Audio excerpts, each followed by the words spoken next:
Ipinasa na ng Office of the House Secretary General ang dalawang impeachment complaint laban kay Vice President Sara Duterte sa Office of the Speaker ng Kamara kahapon na kinumpirma naman kaninang umaga.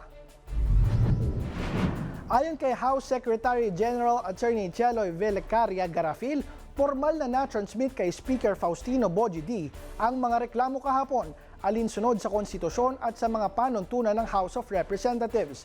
Paliwanag ni Garafil, ministerial at administrative lamang ang ginagampanang tungkulin ng kanyang tanggapan matapos ma-verify ang mga reklamo at ang kanilang mga endorsement.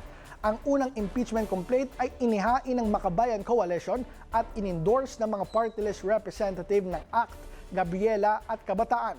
Samantalang ang ikalawang impeachment complaint ay inendorse ni na party list representatives Laila de Lima ng mamamayang liberal at Percy Sendanya ng Akbayan at inihain ng mga kinatawan ng progressive at civil society groups. Sa ngayon, nasa Office of the Speaker na ang mga dokumento para sa nararapat na aksyon ng Kamara.